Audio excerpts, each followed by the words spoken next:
Security ಕೊಡುತ್ತೆ, police security ಕೊಡುತ್ತೆ, ಬಾಡಿಗಾರ್ಡ್ಗಳನ್ನ security ಮಾಡಿಕೊಡ್ತದೆ. Open ಆಗಿ ಬಿಹಾರ್ ತರ ರೀ, ನಮ್ ಕರ್ನಾಟಕದಲ್ಲಿ ಯಾವ ಕಲ್ಚರ್ ಇಲ್ಲ ನಮಗೆ. ಬಿಹಾರ್ ತರ ಅವ್ರು ಗನ್ಗಳು ಹಿಡ್ಕೊಂಡು ಆಟ ಆಡ್ತಾರ, ಸಿನಿಮಾ ತರ ಓಡಾಡ್ತಾ ಇದಾರ. ಏನ್ ಸಿನಿಮಾ ತರ ಒಬ್ಬನು ಡೋರ್ ಓಪನ್ ಮಾಡ್ತಾನ, ಒಬ್ಬ ಡೋರಲ್ಲಿ ನಿಲ್ತಾನ, ಫೈರ್ ಮಾಡ್ತಾರ, ಡಮ ಡಮ ಡಮ ಡಮ ಡಮ ಅಂತೇಳಿ. ಎಷ್ಟು ದೌರ್ಜನ್ಯ ರೀ ಅಲ್ರಿ. ಇಷ್ಟು ದೌರ್ಜನ್ಯ ನಾವ್ ಯಾವತ್ತು ಜೀವನದಲ್ಲಿ ಕಂಡಿಲ್ಲ ರೀ.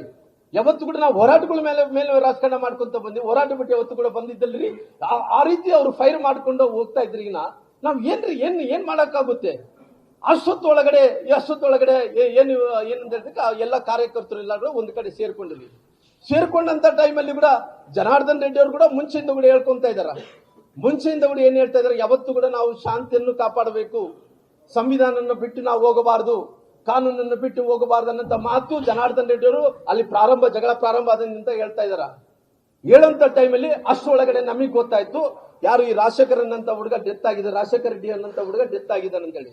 ನಾನು ಒಂದು ಕೇಳ್ತೀನಿ, ನನಗೆ ಮಾಧ್ಯಮದ ಸ್ನೇಹಿತರು ಕೇಳಿದಂತ ಟೈಮಲ್ಲಿ ಸತ್ಯವನ್ನು ಯಾರು ಮುಚ್ಚಳಕ್ಕಾಗಲ್ಲ, ಪ್ರಾಮಾಣಿಕವಾಗಿ ಹೇಳ್ತೇನೆ. ನಾನು ಬಹಳ ಧರ್ಮಕ್ಕೆ, ಸತ್ಯಕ್ಕೆ, ನಂತರ ಸಂವಿಧಾನಕ್ಕೆ, ಕಾನೂನಿಗೆ ಗೌರವ ಕೊಡಂತ ಮನುಷ್ಯ ನಾನು. ನನ್ನ 30 ವರ್ಷ ರಾಜಕಾರಣದಲ್ಲಿ ಯಾವ್ದು ಕೂಡ ಕೆಟ್ಟ ಕೆಲಸ ಮಾಡಕ್ ಹೋಗಲ್ಲ. ಕೆಟ್ಟ ಕೆಲಸ ಮಾಡಿದ್ದೀನಿ ಅವತ್ತು ರಾಜಕಾರಣನೇ ಬಿಡ್ತೀನಿ, ಅಲ್ಲಿ ಕೆಟ್ಟ ಕೆಲಸ ಮಾಡಕ್ ಹೋಗಲ್ಲ. ಯಾರನ್ನ ಹತ್ಯೆ ಮಾಡಿ ರಾಜಕಾರಣ ಮಾಡ್ತೀನಿ ಅಂದ್ರೆ ಆ ರೀತಿ ರಾಜಕಾರಣ ಮಾಡಕ್ ಹೋಗಲ್ಲ. ಯಾವತ್ತಿದ್ರೂ ಶಾಂತಿಯುತವಾದಂತ ಊರು ನಮ್ಮ ಊರನ್ನಂತ, ಶಾಂತಿಯುತವಾದಂತ ಊರು. ಆ ಊರಿನಲ್ಲಿ ಈ ರೀತಿ ಒಬ್ಬ ವ್ಯಕ್ತಿಗಳು, ಶಾಸಕರು ಎಲ್ಲರಿಗೂ ಸೇರ್ಕೊಂಡು, ಶಾಸಕರು ಸಂವಿಧಾನವನ್ನು ಕಾಪಾಡಬೇಕಾದಂತ ವ್ಯಕ್ತಿಗಳೇ ಈ ರೀತಿ ದೌರ್ಜನ್ಯಗಳನ್ನ ಮಾಡಿ, ಈ ರೀತಿ ಕೇವಲ ಅವರು ದೌರ್ಜನ್ಯ ನಮ್ ನಡೀತತೆ, ನಮ್ಮ ಸರ್ಕಾರ ಇದೆ ಅಂತೇಳಿ ಆ ಫೈರಿಂಗ್ಗಳನ್ನು ಮಾಡೋದಂತ ಕೆಲಸ ಏನಿದೆನೋ ಬಹಳ ಸ್ಪಷ್ಟವಾಗಿ ನಾನು ಹೇಳಿದ್ದೀನಿ. ದಯವಿಟ್ಟು ಇದರಲ್ಲಿ ಎಂತ ಪರಿಸ್ಥಿತಿಯಲ್ಲೂ ಕೂಡ ಯಾವುದೇ ರಾಜಕಾರಣ ಆ ಕಡೆ ಇದೆ ಈ ಕಡೆ ಇದೆ ಅಂತದ್ದು ಯಾವುದೂ ಇಲ್ಲ. ನಾನು ಕ್ಲಾರಿಟಿ ಆಗಿ ಹೇಳಿದ್ದೀನಿ. ಅವ್ರು ಗುಂಡು ಆರಿಸಿರಂತ ವ್ಯಕ್ತಿ ಅವ್ರು ಸತೀಶ್ ರೆಡ್ಡಿ ಅವರಾಗಿರ್ಬೋದು, ನಂತರ ಇಲ್ಲ ಅಂದ್ರೆ ಅವ್ರ ಬಾಡಿಗಾರ್ಡ್ಗಳಾಗಿರ್ಬೋದು, ಸರ್ಕಾರದಿಂದ ಪೊಲೀಸ್ ಮೇಲ್ನೋಟಕ್ಕೆ ನನಗೆ ನೋಡ್ತಾ ಇದ್ರಿಗಿನ ಇದು ಫೈರಿಂಗ್ ಏನಿದೆನೋ ಪೊಲೀಸರಿಂದ ಆದಂತ ಫೈರಿಂಗ್ ಅಲ್ಲ ಅನ್ನಂತ ಸ್ಪಷ್ಟೀಕರಣ ಕೂಡ ಕೊಡ್ತೀನಿ ನಾನು ಕ್ಲಿಯರ್ ಆಗಿ. ಇದು ಖಾಸಗಿ ವ್ಯಕ್ತಿಗಳಿಂದನೇ ಫೈರ್ ಆಗಿರುವಂತದ್ದು. ನಾನು ಹೇಳ್ತಾ ಇದ್ದೀನಿ ನೋಡ್ರಿ, ಮಾಧ್ಯಮಗಳ ಸ್ನೇಹಿತರ ಮುಂದೆ ಹೇಳಿದೆ, ದಯವಿಟ್ಟು ತಾವು ನೋಡ್ರಿ, ನಾನು ತಪ್ಪು ಮಾಡಿನಿ ಅಂದ್ರೆ ಅವ್ರ ಪೊಲೀಸರು ಏನ್ ಕ್ರಮ ತಗೊಂತಾರ ತಗೊಳ್ಳಿ. ನಮಗೆ ಆ ಸಂಸ್ಕಾರದಿಂದ ಬೆಳೆದಂತವ್ರು ಅಲ್ರಿ, ಆ ಸಂಸ್ಕಾರದಿಂದ ಬೆಳೆದಂತವ್ರು. ನಮ್ಮ ತಾಯಿ ತಂದೆಯವರು ಹೋರಾಟದ ಮೂಲಕ ಮಾಡ್ಬೇಕು, ಮಗನೇ ನೀನ್ ಯಾವತ್ತಿದ್ರಿ ಕೂಡ ನೀನೇನು ದೌರ್ಜನ್ಯ ಮಾಡಿ ರಾಜಕಾರಣ ಮಾಡ್ತೀನಿ ಅಂದ್ರೆ ಅವತ್ತು ದಿನ ಜನ ನಿನ್ನ ಮೂಲಿಗೆ ಕೂಡಿಸ್ತಾರ ಅಂತ ಹೇಳಿದ್ರು.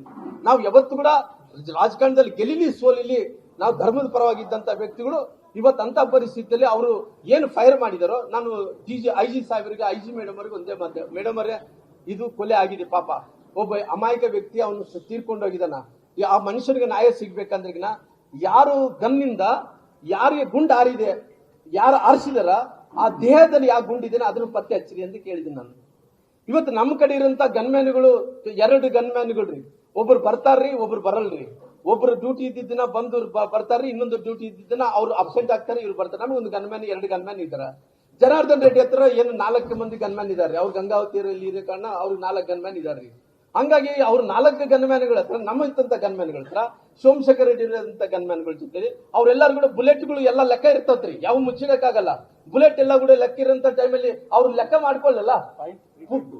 ಅದು ಬಂದು ಪೊಲೀಸರು ಕೊಡ್ತಾ ಇರುವಂತ ಬುಲೆಟ್ ಬಂದು 0.35 ಪೊಲೀಸರು ಕೊಡ್ತಾ ಇರುವಂತದ್ದು. ಇವ್ರು ಆರಿಸಿದಂತ ಗುಂಡು ಯಾವುದು 0.76 ಗುಂಡನ್ನ ಆರಿಸಿದಾರ ಇವತ್ತು. ಹಂಗಾಗಿ ನಾನೇನ್ ಹೇಳ್ತಾ ಇದ್ದೀನಿ, ನೀವು ಫೋರೆನ್ಸಿಕ್ ಕೊಡ್ರಿ, ಈ ಫೋರೆನ್ಸಿಕ್ ಕೊಡ್ರಿ, ಯಾರಿಲ್ಲ ಇಲ್ಲನಕ್ಕಾಗಲ್ಲ. ಫೋರೆನ್ಸಿಕ್ ಕೊಟ್ಟು ಆಮೇಲೆ ಯಾರು ತಪ್ಪಿದ್ರು ಅವ್ನು ಏನ್ ಕಾನೂನು ಕ್ರಮ ತಗೋಬೇಕಾ ತಗೊಳ್ರಿ ಅನ್ನಂತ ಮಾತನ್ನ ಹೇಳಿದ್ರಿ. ಅವ್ರು ಹೇಳ್ತಾ ಇದ್ರು, ಇಲ್ರಿ ನಾನು ಮನಸ್ಸು ಮಾಡಿದ್ರಿಗಿನ ಬಳ್ಳಾರಿನ ಭಸ್ಮ ಮಾಡ್ತಾ ಇದ್ದೆ, ಬಳ್ಳಾರಿ ಜನಾರ್ದನ್ ರೆಡ್ಡಿ ಅವ್ರ ಮೊನ್ನೆ ಸುಟ್ಟಾಕ್ತಿದ್ದಿ ಅಂದ್ರೆ ಅವರೆಲ್ಲ ಪ್ರೀ ಪ್ಲಾನ್ ಮಾಡಿಕೊಂಡಿರೋ ಕಾರಣ. ಯಾವ ರೀತಿ ಪ್ರೀ ಪ್ಲಾನ್ ಅಂದ್ರೆ, ನಾನು ಎಲ್ಲ ಟಿವಿಗಳಲ್ಲಿ ನೋಡ್ತಾ ಇದ್ರಿ. ನೋಡಂತ ಟೈಮಲ್ಲಿ ಅವನೊಬ್ಬನು ಆ ಪೆಟ್ರೋಲ್ ಬಾಟಲ್ಗಳು ಹಿಡ್ಕೊಂಡ್ರಿ, ಪೆಟ್ರೋಲ್ ಬಾಂಬ್ ಅಂತಾರ ನೋಡ್ರಿ, ಆ ಬೀರ್ ಬಾಟ್ಲಲ್ಲಿ ಪೆಟ್ರೋಲ್ ಹಾಕ್ತಾರ್ರಿ. ಪೆಟ್ರೋಲ್ ಹಾಕಿದ ನಂತರ ಮುಚ್ಚೋದು ಬಟ್ಟೆ ಹತ್ರ ಮುಚ್ತಾರ್ರಿ. ಆ ಬೆಂಕಿ ಹಚ್ಚಿ ಒಗದ್ರಿ, ಡಮ್ ಅಂತೇಳಿ ಬ್ಲಾಸ್ಟ್ ಆಗ್ತಾರ್ರಿ. ಅದೆಲ್ಲ ಹೊಡೆದಾರ್ರಿ. ಆಮೇಲೆ ಅವರೆಲ್ಲ ನೋಡ್ರಿ, ಅದು ಹಿಡ್ಕೊಂಡು ಹೋಗಂತ ಪೊಲೀಸರು ಹಿಡ್ಕೊಂಡಾರ್ರಿ. ನಾನು ಹೇಳ್ತಾ ಇಲ್ಲ, ಲೈವ್ ಅಲ್ಲಿ ಕಾಣ್ತಾ ಇದ್ರಿ. ಅವ್ರು ಹೇಳಿದಂತ ಮಾತು ಇವರು ಭರತ್ ರೆಡ್ಡಿ ಅವರು ಹೇಳಿದಂತ ಮಾತೇನು, ಅವ್ರ ಮನೆ ಸುಡ್ತಾ ಇದ್ದೆ, ಬಳ್ಳಾರಿ ಸುಡ್ತಾ ಇದ್ದೆ, ಅದಕ್ಕೋಸ್ಕರ ಪ್ಲಾನ್ ಆಗಿ ಮಾಡ್ಕೊಂಡೆ ಏನು ಭರತ್ ರೆಡ್ಡಿ ಅವರು ಪೆಟ್ರೋಲ್ ಬಾಂಬ್ಗಳು ತಂದಾರೆ ಅನ್ನೋದು ಗೊತ್ತಿಲ್ಲ ರೀ, ನಮಗೆ ಗೊತ್ತಿಲ್ಲ ರೀ.